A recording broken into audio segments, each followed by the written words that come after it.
Most people tend to either prefer the language and writing side of things or the math and science side of things.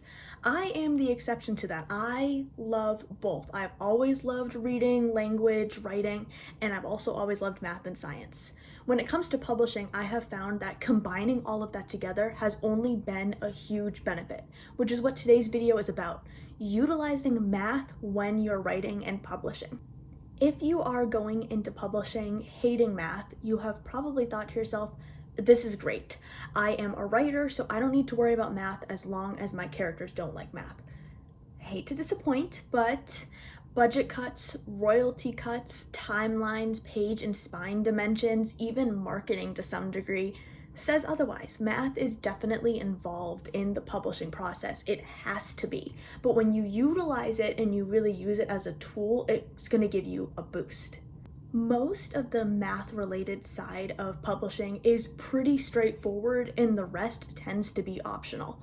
Let's say, for sake of argument, you have a $500 publishing budget, just a straight $500, and you know that purchasing the copyright of your book is going to be $65.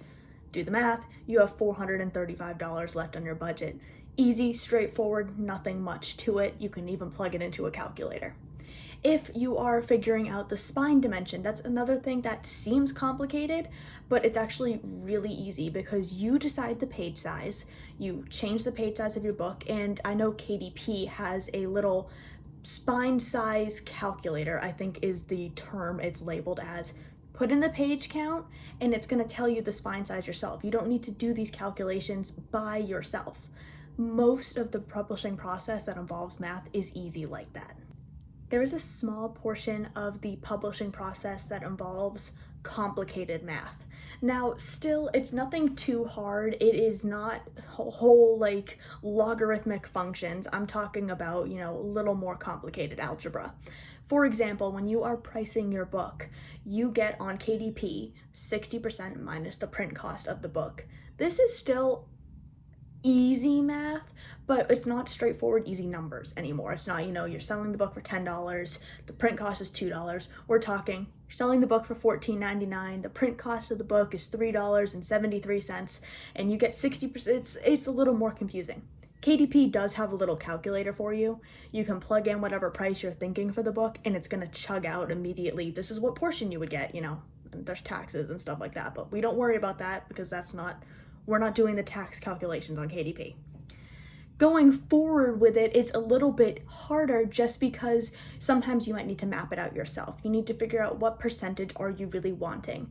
If you spent $1,000 publishing this book and you're only going to be getting, 72 cents per book sold, maybe you're going to want to up the prices a little bit, but you want to keep it affordable. You can see how it's getting a little more complex than just, I have a $500 budget, copyright $65. Another more complicated example is timelines. A moment of peace for everybody who has ever dealt with a timeline. I might love math and I might love writing. I hate timelines. I'm sorry, I really don't care for them. Timelines are very confusing and complicated, or they have the potential to be. ROTM, for example, starts on day 1 for everybody and then they split up and everybody's on a different timeline. So I have 3 different timelines coexisting in the book until all of the timelines merge together towards the end. So when I was calculating this timeline, I had to figure out, all right, what are the time skips going to be? Does this character need a 3-day time skip or a 5-day time skip? Okay, this character is currently on, day 9.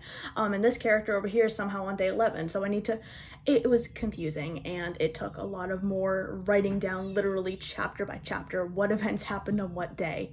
A bit more complicated. So far, we have seen that the majority of the math involved in publishing and writing is pretty easy and straightforward. It's, basic subtraction, or there's some sort of tool that does it for you.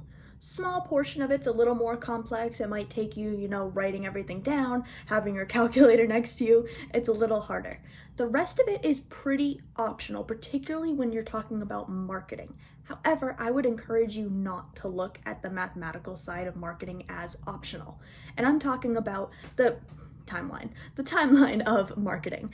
So, if you're publishing your book on X date, you have, however many days between then and now. You might want to think, okay, so 2 weeks before release, I want to do this, which means I need to publish this on that day. I might need like 2 weeks for this. It's pretty week by week calculations are easy. Taking things a step further, a good example I have coming up is Unbound comes out on June 12th. Leading up to that release, April 12th to June 11th, I am doing a read-along. So this is a marketing targeted read-along to build hype and have everybody be ready and caught up on the Mageye Trilogy. So you can either reread the trilogy with me or read it for the first time. I had to break down how many chapters per day were needed to be read to make this work. And I did that for if you haven't read any books in the trilogy. I did it if you just haven't read Illusion of Fear and Beldestein. And then I did it again for if you just haven't finished Beldestein yet. So, took some math. First, I had to start out with how many days is this read-along? Including April 12th and June 11th in this, that is 61 days. Then I found out how many chapters are in all of my books. So I added up the chapters, I added up the prologues and epilogues and the bonus content for a total of 158 chapters, I labeled them as. From there, how many a day? 158 divided by 61 is approximately 2.5. You can see how this is getting more complicated in the math department. Reading 2.5 chapters a day is confusing. That is just really confusing. But every 2 days, you read 5 chapters. So therefore, the read-along is 2 or 3 chapters every day. There are a couple periods where it's a lot of 3 chapters in a row, particularly on Beldestein. But if every 2 days, you read 5 chapters, then you could do 2.5 and 2.5, or 2 and 3, or 3 and 2. You see how it gets a little confusing as things go on. But it worked out. It's going to be easier this way. I have it straightforward for you, and it's a good marketing tool. So you can see how while it's optional to do that, I could have broken it down by weeks. I could have just said, read the whole trilogy with me, and then left it at that.